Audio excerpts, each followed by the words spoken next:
Мой дорогой слушатель, приветствую тебя на канале засыпательных сказок Ирбис Найт.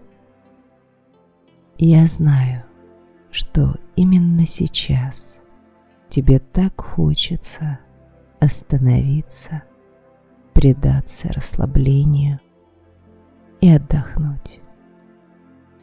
Часовой пояс, время суток, место, в котором ты сейчас находишься, все помогает тебе замедлиться, выровнять свое дыхание и уснуть. Подумай о том, что скоро ты будешь сладко спать. На твоем лице появится улыбка, поймай ее, задержи и почувствуй тихую внутреннюю радость, что наступило время отдыха. А сейчас закрой глаза, сделай глубокий вдох и выдох. Еще раз глубокий вдох и выдох.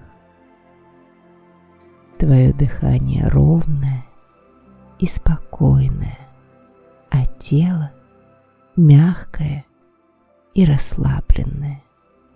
Время для сонной сказки наступило.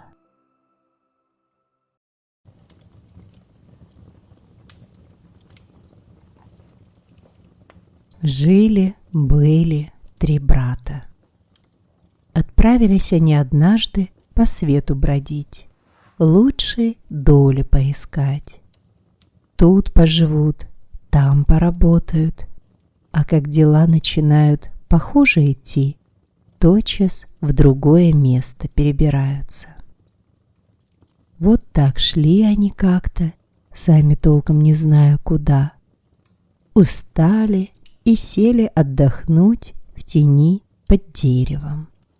Поели братья, чего у них с собой было, и решили устроить себе сиесту.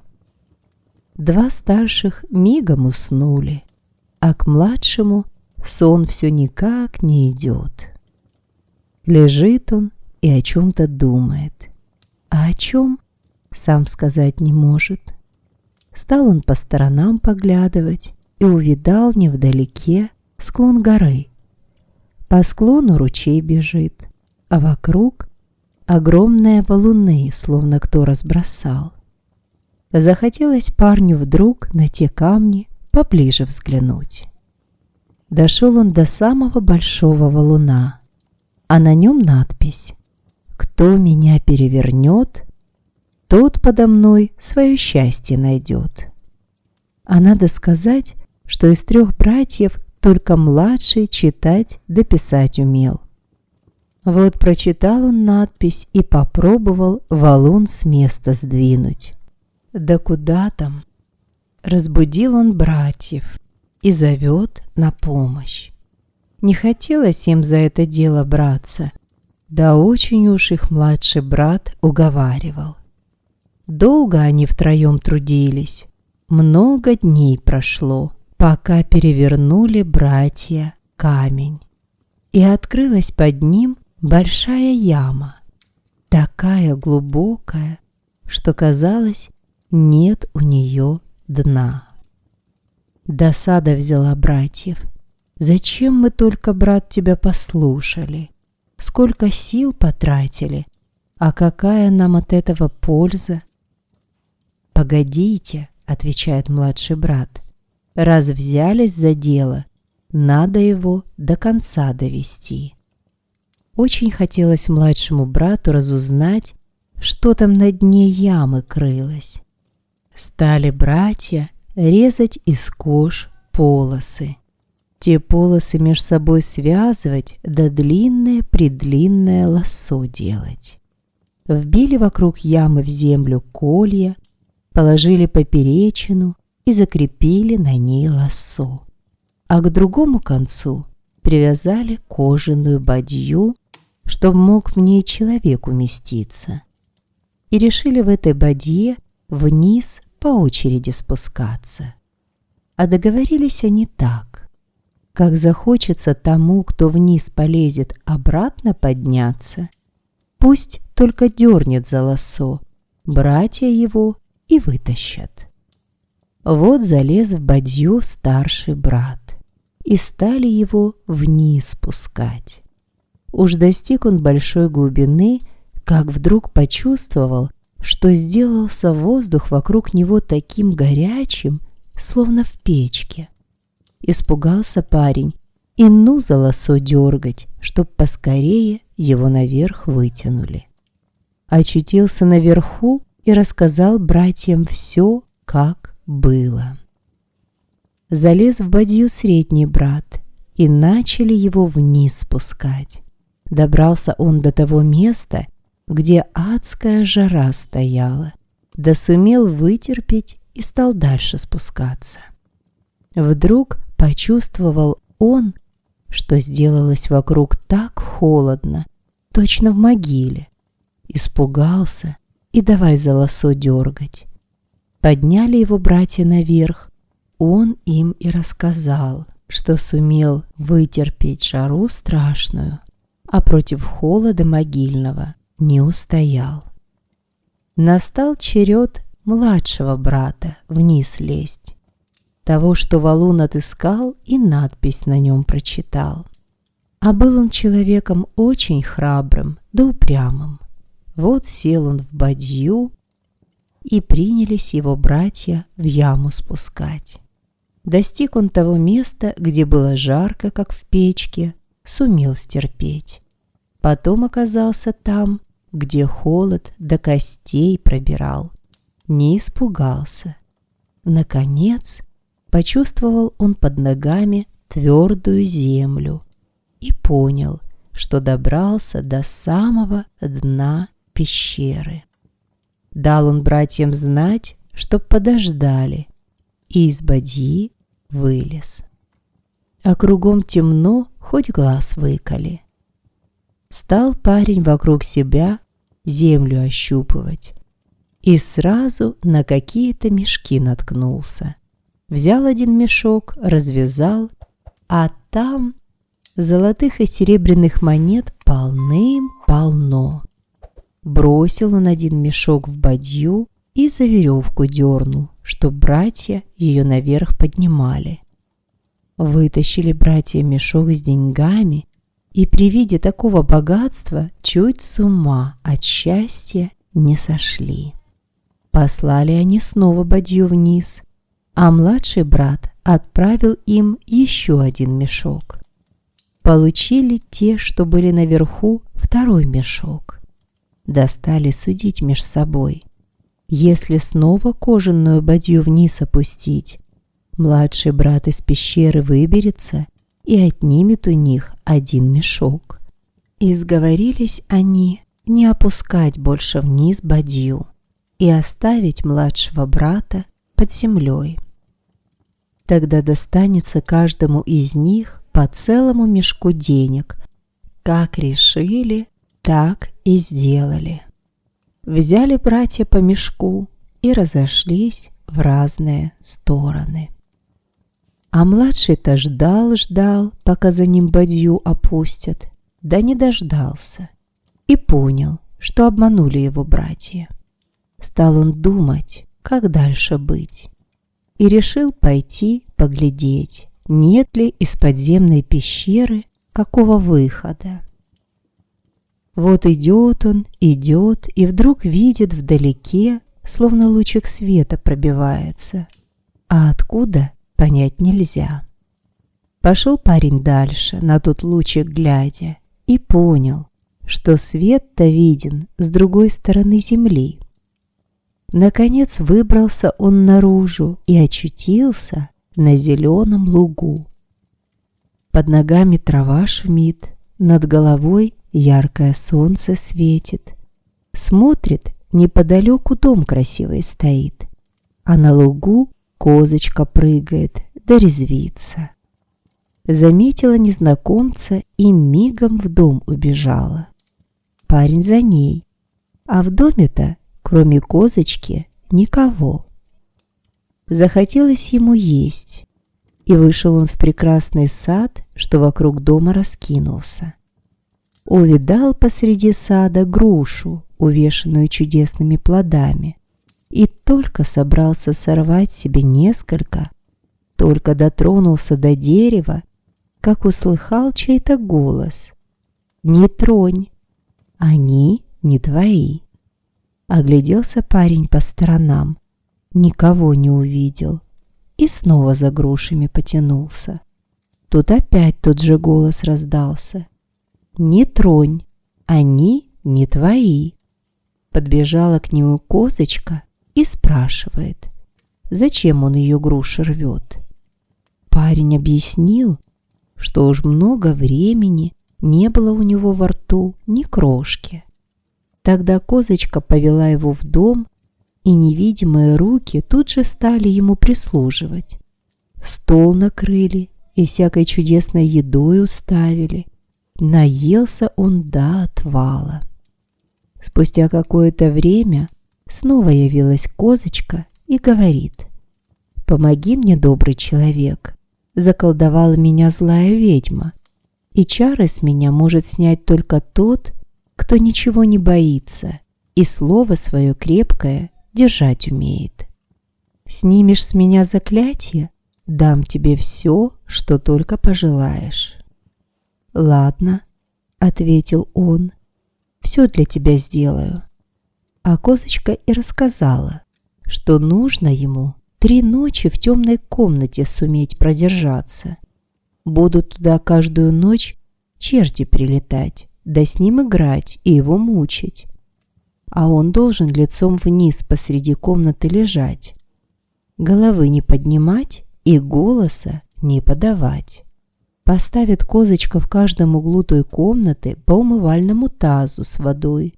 Сумеет парень до таза дотянуться, да на себя водой брызнуть, тотчас черти исчезнут, и в эту ночь уж больше не вернутся. «Ну что?» – спрашивает его козочка. «Хватит духу за такое дело взяться. Устоишь против нечистых?» «Устаю», – отвечает парень. Вот в тот же вечер накормила его козочка ужином и повела в темную комнату. Уложила посреди комнаты на ковер лицом вниз, а сама ушла и дверь на ключ заперла. Недолго парню ждать пришлось. Собрались черти и давай с ним играть, да его мучить. И лежит он ни жив, ни мертв, но молчит, голоса не подает. Наконец удалось ему до таза дотянуться. Брызнул он на себя водой, черти вмиг исчезли.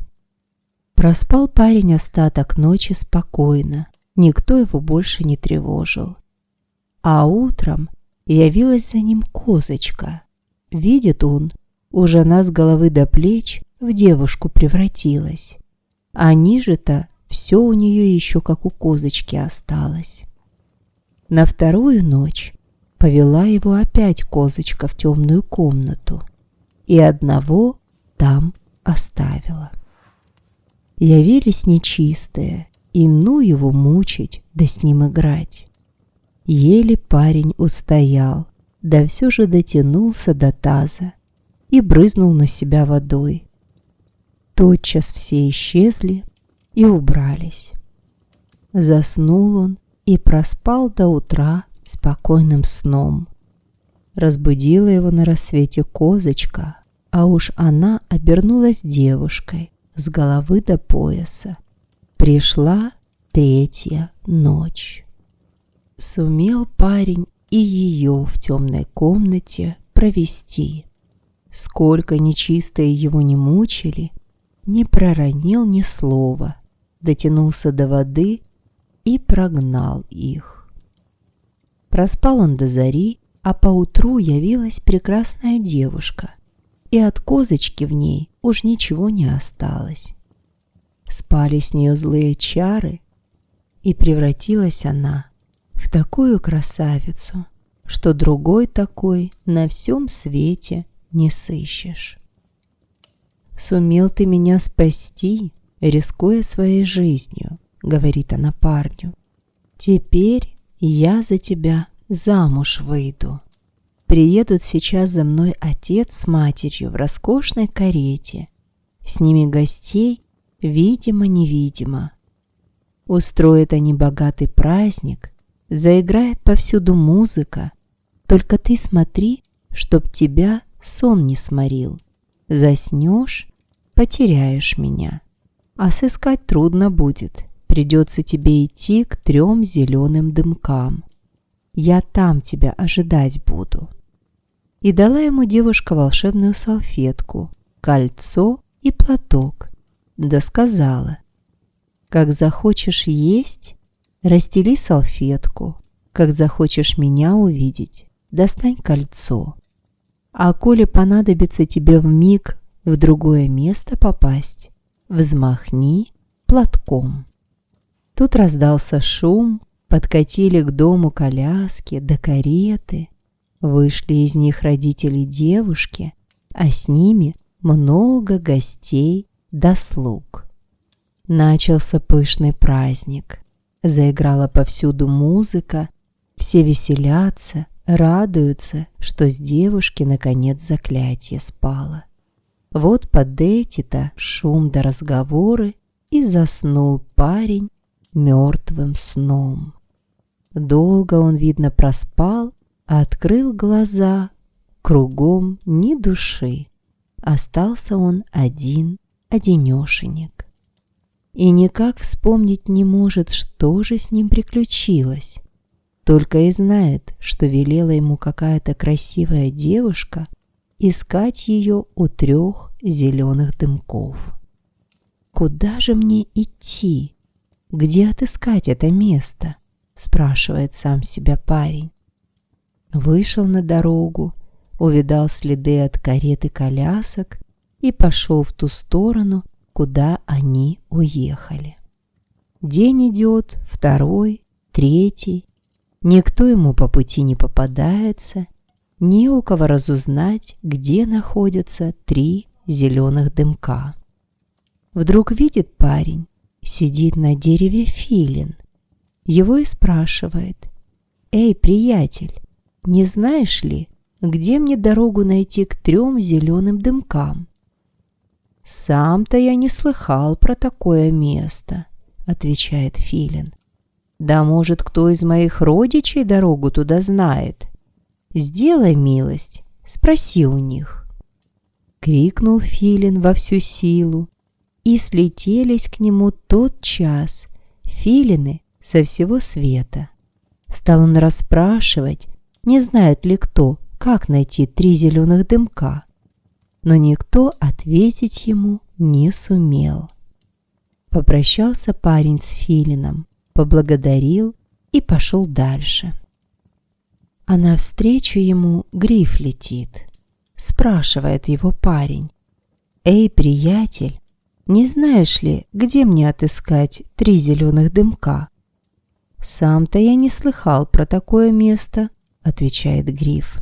«Да есть у меня много родичей. Может, кто дорогу тебе укажет?» Слетелись к грифу родичи со всех земель. Стал он их про 3 зеленых дымка спрашивать. Да только никто дороги туда не знал. Попрощался парень с грифом, поблагодарил и пошел дальше.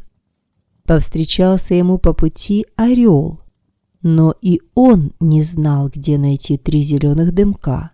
Крикнул он, и слетелись к нему все орлы. Сколько их только на свете было.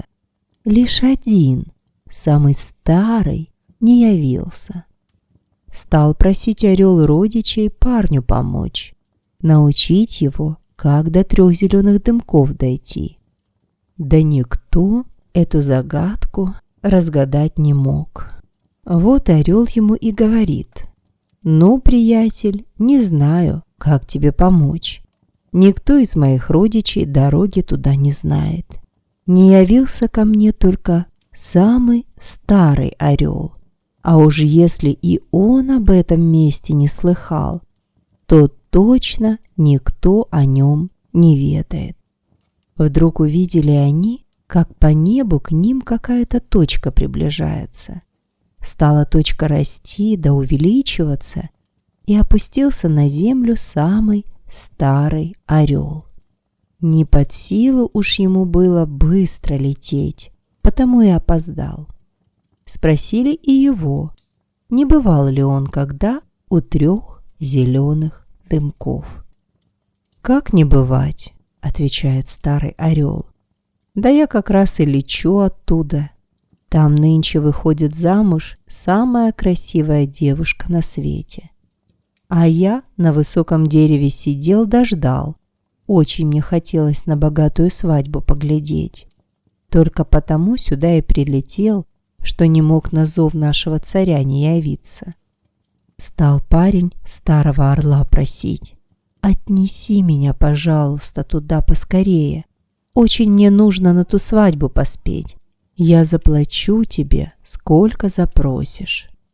Долго отказывался старый орел, да, наконец, согласился. «Ладно, — говорит, — только ты побольше мяса в путь запаси, чтоб было мне по дороге чем силы поддержать». Пошел парень и купил барашка, чтобы взять с собой, а орел ему и говорит: «Теперь залезай ко мне на спину, закрывай глаза, да держись покрепче». Вот летят они, летят. Повернул орел к парню голову и просит мяса. Тот дал. Полетели они дальше. Опять поворачивает к нему голову старый орел. Опять мясо просит. И вскоре скормил парень всего барашка. Снова поворачивает орел голову, а парню-то ему дать и нечего. Взял он тогда и отрезал кусок у себя от ноги, да орлу отдал. Летят дальше. Опять орел голову к нему поворачивает. Парень от второй ноги кусок отрезал и орлу дал. Тут обернулся орел и увидел, что спутник его чуть жив. Опустился он на землю и говорит: «Все, приятель, нет у меня сил дальше лететь. 3 зеленых дымка вон там, за синими горами. А за службу мою я с тебя ничего не возьму, потому как не выполнил обещанного». Попрощался орел и улетел. А парень сел у дороги и загрустил. Не знает, как ему дальше быть, куда путь держать. Достал платок, чтоб пот с лица стереть, и увидел девушкино кольцо и салфетку. Да тотчас и вспомнил, что вещи те волшебные, а заодно припомнилось ему и все, что с ним приключилось. Взмахнул он платком и попросил перенести его к девушке. Не успел и глазом моргнуть, а уж стоит на площади перед собором, а там к свадьбе все готово, и невеста под руку с женихом к алтарю направляется. Тут взглянула девушка на парня и тотчас его узнала. Оставила она своего жениха, подошла к отцу и говорит: «Выбрали вы мне, отец, жениха, а я, хоть его не любила, замуж за него согласилась выйти, потому что думала, нет уж в живых того, кто меня от злых чар спас. Ведь дала я ему волшебный платок, а он все равно не явился. А теперь вижу, вон он у врат собора стоит. Вот мой настоящий жених. Вот кого я всем сердцем люблю». Пришлось отцу исполнить желание дочери. Взял парень девушку за руку и повел к алтарю. Обвенчались они, как она и обещала, и жили они долго в счастье и согласии.